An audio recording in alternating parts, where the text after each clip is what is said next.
corto y por derecho y los digo que nos interesa conocer a Carlos Gil, que ante todo y sobre todo es alcalde de una pequeña población valenciana llamada Benavites. Señor Gil, muy buenas noches. Buenas noches. Pero a usted en nada le ha cambiado la vida muchísimo, porque ha pasado de ser alcalde, que sigue siéndolo, a ser secretario autonómico, a ser secretario general del Partido Popular de la Comunidad Valenciana y alguna otra cosa más que ahora comentaremos. Esto necesita un periodo de aclimatación para tanto cambio. Muchas más, que tampoco da tiempo a coger tantos cambios en tan poco tiempo, pero sí, realmente ha habido un cambio interesante, constructivo, creativo y sobre todo muy intenso en esa vida, pero por supuesto la alcaldía sigue siendo, como bien has dicho, la más importante. Aunque a la alcaldía luego los alcaldes le dedican el tiempo justo, porque aquí estuvo Juanfran Pérez de Llorca antes de ser presidente de la Generalitat y también hablamos mucho de Finestrat y al final a Finestrat y usted a Benavites, me imagino, le dedicará un día o dos a la semana, claro.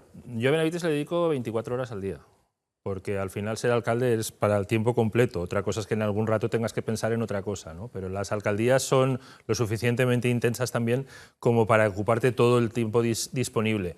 Sí que es verdad que ahora presencialmente tenemos que reducir a un día, 2 mediodías, 3 mediodías, pero bueno, estás fuera, pero tu corazón sigue siendo alcalde y sigue estando en la presencia en el municipio. A mí siempre me ha llamado la atención cómo estructuran mentalmente su actividad y su planificación los alcaldes que acceden a instancias superiores de poder. Quiero decir, usted ahora pues tiene las parcelas que ya hemos comentado y que ahora detallaremos un poquitín a qué se dedican cada una de ellas, pero usted es secretario general, por ejemplo, para toda la Comunidad Valenciana, no solo para Benavites. Correcto. Usted es secretario autonómico para toda la Comunidad Valenciana, Correcto. no solo para Benavites. ¿Cómo se consigue no ser injusto con nadie y a la vez seguir siendo alcalde? A ver, se consigue, por supuesto, con muchísimas horas de dedicación al día. Esto pasa por no disponer de tiempo razonablemente libre. Obviamente sí necesitamos unos ratos de descanso que son obvios y necesarios por salud también. Pero al final no deja de ser una cuestión habitual en alcaldes de municipios pequeños. Ten en cuenta que los alcaldes de municipios pequeños no tenemos una retribución suficiente, en este caso no hay ninguna retribución en la alcaldía de Benavites, como para vivir de la alcaldía y tenemos que dedicarnos a otros trabajos. Pues de la misma forma que lo compaginamos con trabajos en la iniciativa privada, pues lo podemos hacer con responsabilidades en la administración pública. No tiene ningún cambio respecto al 99 cuando empecé de alcalde, en el 2011 cuando volví a la alcaldía hasta hoy, pues siempre he tenido que compaginar la alcaldía con otras actividades. Ser secretario autonómico es la manera de consolidar el poder ser secretario general del partido. No es necesario en absoluto. O sea, son un cargo orgánico, un cargo institucional.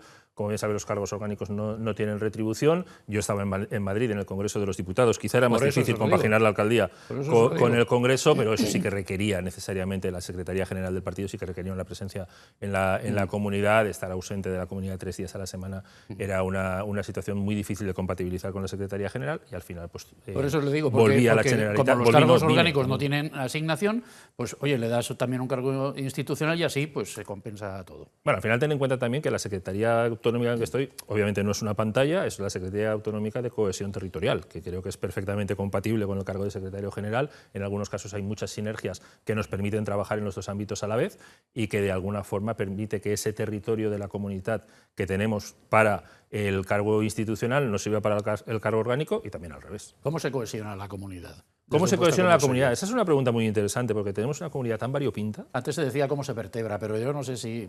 Yo prefiero cohesionar que vertebrar. La vertebración parece que es una cuestión de vías de comunicación, ¿no? O sea, las autovías vertebran, bueno, pues sí, es una columna vertebral que tenemos en la Comunidad Valenciana, que es la AP7 a la 7, que nos cruzan de norte a sur y de alguna forma nos distribuyen una parte del territorio, que hay otra que no llega ya con esa área de influencia y es donde tenemos los problemas normalmente de despoblamiento por falta de buenas vías de comunicación que permitan un desarrollo industrial. A mí me gusta más hablar de cohesión, porque tenemos una comunidad que trabaja con muchísimos ámbitos. Tenemos litoral, tenemos interior, tenemos grandes áreas metropolitanas y pequeños municipios, tenemos zonas muy agrícolas, zonas muy industrializadas.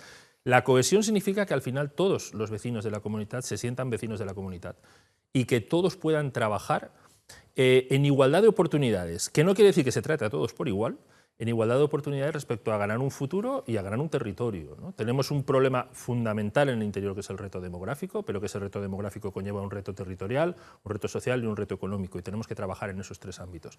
Trabajar en esos 3 ámbitos para recuperar esas zonas de interior pasa, por una parte, por la vertebración, pero sobre todo por la cohesión. Esos municipios, que normalmente son de pequeño tamaño, con alguna ciudad intermedia también de un tamaño demográfico reducido, esos son los que requieren una atención diferenciada a la que pueda requerir la ciudad de Valencia o cualquier ciudad de la metropolitana, o Alicante, o Elche, o Castellón, o Villarreal. En esa situación es donde tenemos que estar hablando de cohesión. La vertebración para mí también es otra cosa. ¿La cohesión no tiene también algo que ver con el alma, con la conciencia de pueblo? Conciencia de pueblo valenciano en general. De que los de Alicante se sientan valencianos, los de Castellón también, yo creo los que no, valencianos del interior. Yo creo que todos nos sentimos ciudadanos de la Comunidad Valenciana. Eso sí que estoy viendo ahora que empiezo. Hasta ahora mi ámbito de actuación orgánica era provincial, yo estaba de coordinador general en la provincia de Valencia, y salir a Castellón y salir a Alicante es descubrir nuevas metas, ¿no? Nuevas fronteras. Y realmente yo sí que encuentro un sentimiento de pertenencia a la comunidad allí donde voy, y ganas de sentirnos un pueblo, como dices, realmente unido y realmente fuerte con el potencial que tenemos en la comunidad y que tenemos que seguir desarrollando. ¿El secretario general de un partido es el guardián del gallinero?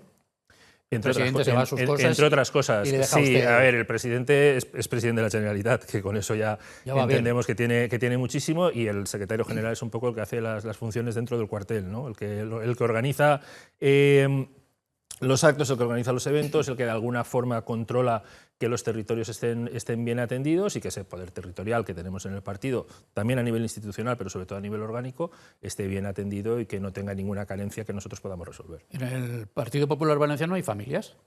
En todos los partidos hay familias. Yo tengo la mía y cada uno tiene la suya. O sea, que es que al ¿Políticas? final... políticas te referías. Las hay, pero es que estamos hablando de una organización grandísima. O sea, las hay en los equipos de fútbol, las hay en las asociaciones de cazadores y las hay en organizaciones que tienen un tamaño de población, si me permites, muy inferior a la nuestra. Por supuesto que las hay. Eso no significa que se lleven mal entre ellas. Hay mazonistas, hay perdiorquistas. Hace tiempo habían campistas y zaplanistas, y el Partido Popular siguió ganando elecciones y seguimos haciéndolo. Zaplanistas parece que no quedan, pero campistas sí. Bueno, probablemente están ahora en otras familias, porque hay familias que se van haciendo grandes y que la cena de Navidad van cambiando los cuñados, pero que de alguna forma o de otra sí que hay, obviamente, sectores dentro de un partido, pero eso no quiere decir que haya un enfrentamiento entre sectores, que no es el caso. ¿Los campistas dan mucha guerra? Los campistas están ahí, se les respeta como integrantes del partido que son. Pero están exigiendo la celebración de un congreso que está pendiente, por ejemplo. Si algo se caracteriza al Partido Popular es que todo afiliado al Partido Popular es exigente, porque es una marca es una señal de identidad de nuestra marca, que al final esa exigencia nos lleva a querer mejorar cada día y a ser un poquito mejores para ofrecer a la sociedad lo que le tenemos que ofrecer. ¿Y el Congreso para cuándo, que diría Jennifer López? El Congreso para cuando sea la oportunidad. Ahora estamos atendiendo a los valencianos, que me parece que es mucho más importante.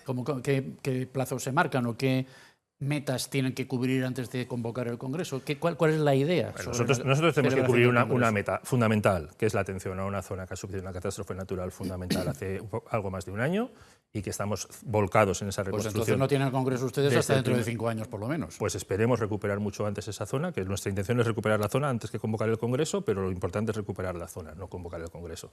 A partir de ahí el partido está funcionando, el partido está en labores de gobierno, y obviamente las cuestiones internas las resolveremos cuando sea el momento, pero nuestro objetivo principal es atender a los valencianos, que para eso nos votaron. ¿Los populares valencianos tienen autonomía en eso?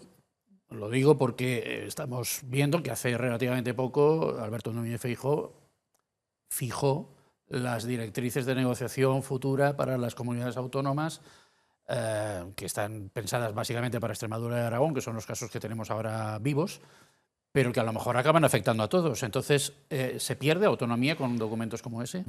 A ver, nosotros pertenecemos a un partido a nivel nacional, sabemos que pertenecemos a ese partido a nivel nacional, tenemos autonomía en determinadas decisiones, pero al final el marco que establece Alberto Núñez Feijóo para esas negociaciones nos parece un marco más que lógico, de unidad de España, de atención a la ciudadanía, de atención a la juventud, de responsabilidades de vivienda, de responsabilidades en familia, responsabilidades en natalidad, y una serie de cuestiones lógicas en un partido que tiene una ideología como la nuestra y una vocación de servicio como la que tenemos. Claro, son iniciativas generadas desde Madrid, desde la calle Génova, para afrontar sobre todo las negociaciones con Vox en esos territorios a los que antes citaba, más los que puedan venir después.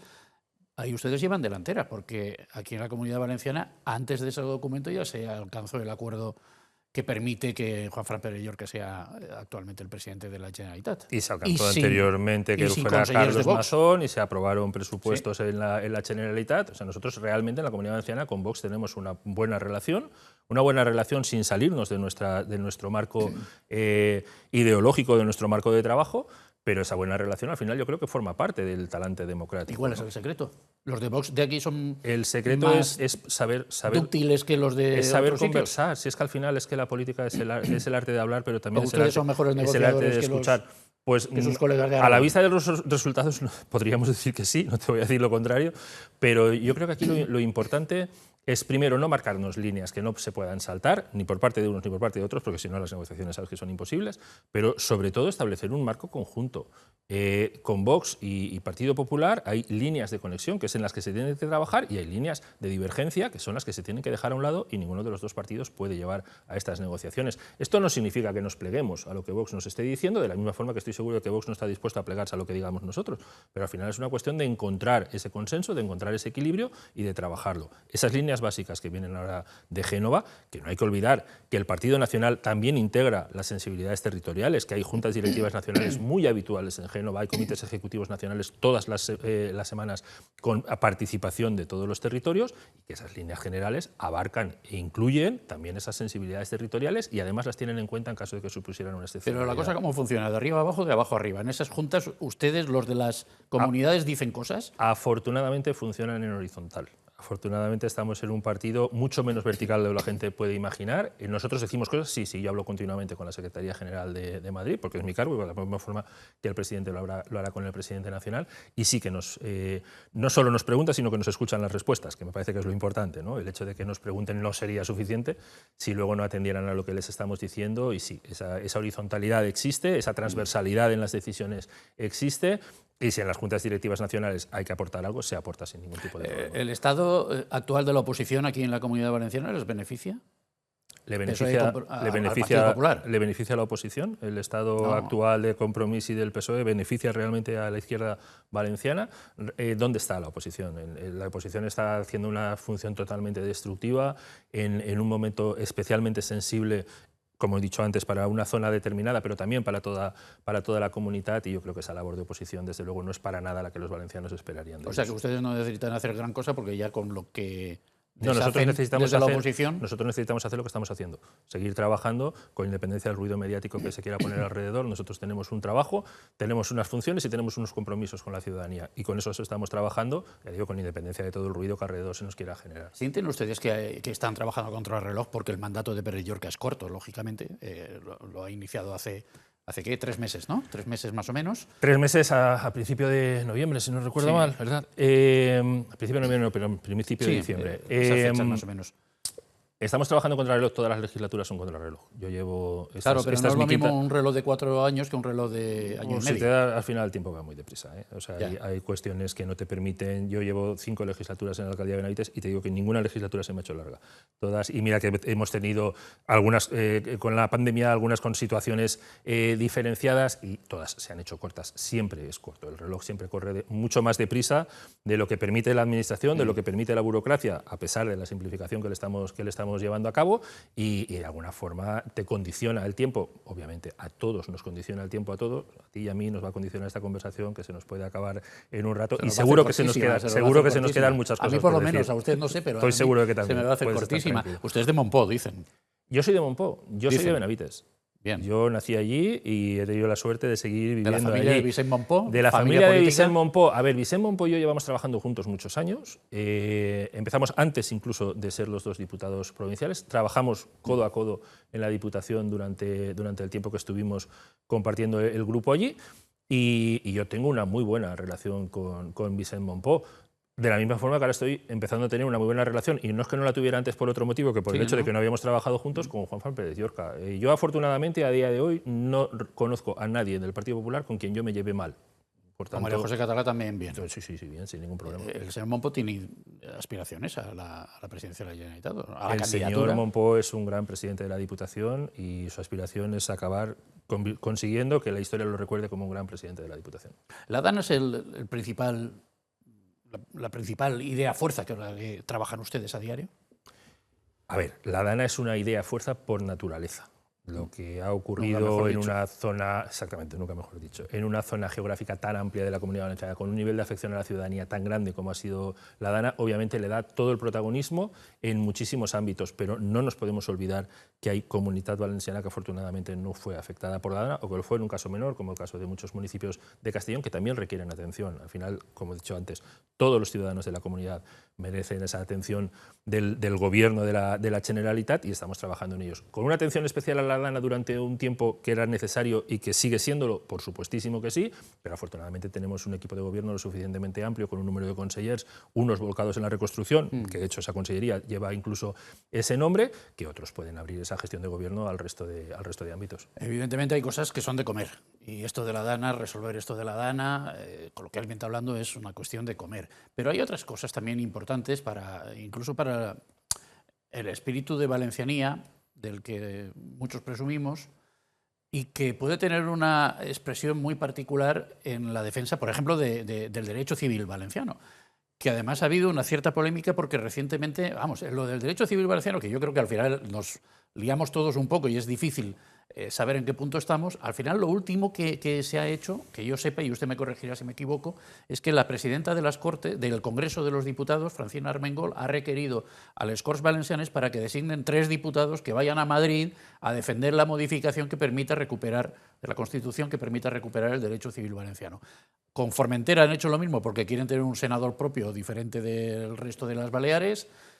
Los de Formentera sí que los han nombrado y los de aquí de la Comunidad Valenciana parece ser que no, ¿no? Hasta el momento no se han nombrado. ¿Qué ha pasado con eso? Eso no quiere decir que se vayan a nombrar. Vamos a ver, el derecho civil valenciano, primero, que no estamos hablando del mismo caso.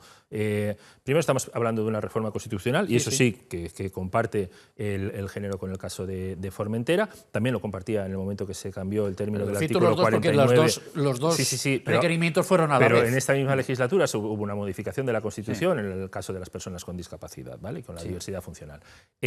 No dejan de ser modificaciones constitucionales, pero podemos ver que son de ámbitos totalmente muy distintos y con calados totalmente muy distintos. El hecho de plantear una reforma constitucional en el momento político que vive España en la actualidad es un tema que, pienso yo, que primero quien lo promueve lo tendría que tener muy claro con los partidos de izquierda en el Congreso. Las reformas constitucionales no salen por mayoría simple, tampoco salen por mayoría absoluta. Es una mayoría cualificada la que necesitan y tendríamos que estar trabajando en eso. En el momento que consolidemos esa posibilidad, acotemos esa posibilidad del derecho civil valenciano y no se abra un melón insondable respecto a esa cuestión, podremos entrar a hablar de reforma constitucional, pero mientras tanto tampoco tenemos que dejar de estudiar otras posibilidades vía transferencias competenciales o vía modificación de la doctrina del Tribunal Supremo, que también podrían permitir para asumir ese derecho civil valenciano, importante como seña de identidad principalmente, y que nosotros por supuesto no renunciamos a ello. No solo no lo renunciamos, sino que la hemos apoyado siempre. La cuestión es ver cuál es la forma, analizar bien la forma y a partir de ahí participar en el Congreso. ¿Por qué van pasando los meses y no hay manera de que acabemos de hablar de esto? Pues no sale porque al final, como digo... Porque es que todos los partidos, bueno, excepto Vox, creo, todos los demás partidos también dicen que están a favor. Sí, pero luego lo tendrían que demostrar en algunos casos y no lo están demostrando. Algunos demuestran un interés excesivo cuando antes lo han negado y otros están muy puestos de perfil en este tema, ¿no? No voy a poner nombres. Pero yo creo que lo que tendremos que buscar es que ese interés sea cierto, sea latente y sea exportable al Congreso de los Diputados, que es quien tiene que votar. Primero toma en consideración y después el cambio, la modificación constitucional, ¿no? Como digo, el clima político en la actualidad, tal como sabemos que está la estructura en el Congreso de los Diputados, donde todos son necesarios y ninguno es suficiente, ¿vale? Convierte en algo muy complejo el abrir la Constitución para hacer modificaciones. O sea, usted ve más viable las otras vías. Yo veo en este momento, incluso como situación transitoria, veo mucho más viable la posibilidad de esa transferencia competencial o de esa modificación de doctrina del Tribunal Supremo y acceder a una modificación de la Constitución. Pese a ello, los 3 diputados estos que tienen que ir a Madrid, ¿serán nombrados o serán no? nombrados, sí, en el momento que se considere que se tengan que enviar, por supuesto serán nombrados y las Cortes Valencianas estarán en Madrid defendiendo la postura que se defienda. Don Carlos, ya lo hemos dicho reiteradas veces, usted tiene responsabilidades municipales y autonómicas, las ha tenido provinciales, como usted también se ha encargado de recordarnos. Lo internacional le hace, por ejemplo, ahora todo el lío todo el lío, toda la guerra, es un drama. Es algo más que un lío. Es algo más que un lío, es un drama, una tragedia. Una guerra como la de Irán, ¿a usted le afecta de alguna manera en sus responsabilidades autonómicas? ¿Tiene que pensar, uy, a partir de ahora tendré que enfocar esto de otra manera, o esto me afecta, o simplemente como ciudadano está pendiente y nada más? Como ciudadano, por supuestísimo, estamos pendientes. Es una situación muy grave en un mundo muy globalizado y que cualquier situación bélica nos afecta de una forma seria, y más aún cuando estamos hablando de una cercanía geográfica, aunque solo sea relativa, tan próxima a esto. ¿Me afecta en ese ámbito indirecto? Me afecta, por supuesto. Estamos viendo una escalada. Hoy mismo me ha asustado viendo los precios del gasoil y de la gasolina directamente. El precio de todos los factores de producción va a tener una escalada brutal en los próximos meses si esto no se resuelve en un plazo muy corto, y obviamente se genera una tensión a nivel internacional que hace muy difícil hacer las transacciones. Con esos tres parámetros me afecta, claro, a todos los ciudadanos nos afecta, y por supuesto a los que estamos en la gestión pública también. Claro, usted, es verdad esto, licenciado en Administración y Dirección de Empresas, licenciado en Ciencias Políticas y de Administración y licenciado en Derecho. Sí, alguno tiene vicios. ¿Es usted política? Por ahí. Todo esto es demostrable, claro, esta sí, está en la página de la Generalitat, en la página de transparencia, en el portal de transparencia están puestos.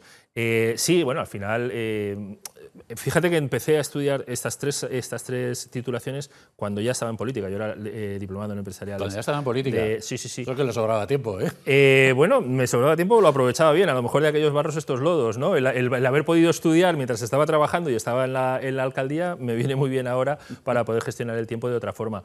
Pero sí que es verdad que en algún momento sentí la necesidad de estudiar lo que estaba haciendo cada día, ¿no? Y me puse a ello y me puse a... Pues por titulaciones que podía haber sido perfectamente leyendo libros, que se aprende muchísimo también con ellos, pero que lo quise estructurar de alguna forma y bueno, pues sí, me ha venido muy bien. Y además es usted colombicultor. Lo fui, ahí sí que ya no encuentro tiempo. Lo fui en su día y siempre digo, en Benavites hemos organizado un campeonato provincial, un campeonato regional, y no me he querido acercar porque sé que el día que vaya me quedaré. Entonces es una de las cuestiones que he dejado ahora en paréntesis, que aspiro a poder recuperar en el futuro, pero que esa sí que absorbe mucho tiempo. O sea, yo cuando era colombicultor era 24 horas colombicultor, y hubo un momento en que tuve que decidir que había que estudiar. Mi madre se alegró mucho de esa decisión y vivir en otro ámbito. Lo que pasa es que es un deporte que, como todos los deportes, no lo puedes coger a tiempo parcial, y tuve que dejarlo a un lado, tenerlo ahí. Sigo teniendo curiosidad, sigo en mis perfiles de redes sociales, sigo teniendo relación con ellos, pero voy a verlos pocos porque... Y con los maratonianos, los corredores, porque usted hacía también... Con los maratonianos sigo teniendo también relación. No sé si maratoniano o algo menos, pero también aspiro algún día a poder volver a correr como antes, pero sí, tuve una bonita experiencia. Hay varios colegas suyos de tareas públicas que se han dedicado a hacer carreras, bueno, a participar en carreras, en maratones. Ahora no ve la posibilidad de continuar. Bueno, estoy inscrito a la 15K nocturna de Valencia en septiembre, o sea, pues porque era la forma de poder hacer algo, entonces, y así de obligarme. Sí, en aquel momento, entre el... ¿Eso va bien para la acción pública? Eso va bien para todo. Eso va bien para todo, y te tengo que decir que correr un maratón te da una lección de vida impresionante. O sea, el maratón... ¿Los ves caer a todos? No, ni mucho menos por ir tumbando familias, no seas malintencionado. Ni mucho menos por eso, sino porque es una cuestión de, entre comillas, por supervivencia, ¿vale? Por contra de lo que la gente piensa, el maratón no se corre con las piernas, se corre con la cabeza. O sea, es que llega un momento que llegas a 1 kilómetro 32 y no miras que llevas 32 kilómetros, las piernas te lo recuerdan, pero solo miras que te quedan 10 y que van a ser interminables, ¿no? Esa gestión del esfuerzo, esa gestión del sufrimiento te lleva luego también a poderlo asumir cuando te llega en otros ámbitos, y no te digo que muchas veces he creado paralelismos de, bueno, ya estoy en el kilómetro 39, ¿no? Lo estoy pasando muy mal en sus situaciones que te pone la vida, pero ya estás en un momento muy avanzado donde muy pronto está la meta, y el maratón tiene una cosa: en el kilómetro 30 empiezas a pensar, ¿qué hago yo aquí? En el kilómetro 38 piensas, no sé si voy a salir de aquí, y en el 42 estás pensando... Por un momento he pensado que me estaba usted hablando de Mazón, de Carlos Mazón. No, estaba hablando de maratón, que empieza y acaba con las mismas letras, pero no es lo mismo. Él también le gusta mucho correr y también está viendo que el kilómetro 39 está durito y que el 50 no sé qué. ¿Cómo ve Pero usted? no, el 50 no llega al ¿Qué va- maratón, qué- acaba qué en va el a pasar? 42. Bueno, sí, pero ¿Qué va a tiene pasar? usted No lo razón, sé. No lo sé. 42 y unos metros, sí. No lo sé, no ¿Qué va a pasar quiero, con Carlos no Mazón? quiero valorar, nunca entramos a valorar decisiones judiciales ni procedimientos judiciales. En este momento no ha pasado nada. Carlos Mazón. Si lo imputan, ¿le pedirán que deje el escaño? El escaño es personal intransferible. Esto Le es pedirán. una cuestión. ¿Lo dejará o no lo dejará? Pero pedírselo. Vamos a esperar a ver qué pasa, a ver esa imputación que llega y cuando llegue ese momento tomaremos las decisiones que haya que tomar. Pero en este momento la situación procesal de Carlos Mazón es la misma de que hace 2 semanas, incluso la misma que hace 2 años. Don Carlos, nos queda ya solo el domingo del fin de semana, pero ¿qué podemos hacer en Benavites? Dígame una cosita así rapidita, va. En Benavites este domingo, poco. ¿Por qué? Porque estamos en fallas. Estamos muy bien. en un tiempo fallero y nosotros no nos gusta Otro domingo, contraprogramar a los demás. Pues mira, puedes tener un domingo que te encuentres la Feria del Comercio, puedes tener un domingo que te encuentres una fiesta, la Feria de Abril, que la tendremos ahora el 25, será sábado por la tarde, que la tendremos en Benavites, la fiesta de Santa Teresita el 6 de octubre. Podemos almorzar como en ningún otro sitio, por supuestísimo que sí. Pasear por unas calles con un aroma a paella inigualable en ningún otro lugar, tener un ambiente tranquilo, un pueblo bonito, atractivo, que nos gusta enseñar, una torre del siglo XV que merece la pena visitar a quien quiera venir a vernos, nuestro lavadero, nuestro entorno rural a 30 kilómetros de Valencia. Un pueblo, que yo creo que es un pueblo, es un pueblo valenciano, muy cerca de la capital, pero que mantiene y que quiere mantener la esencia de pueblo. Don Carlos, muchísimas gracias. Gracias a ti. Hasta pronto. Hasta la próxima.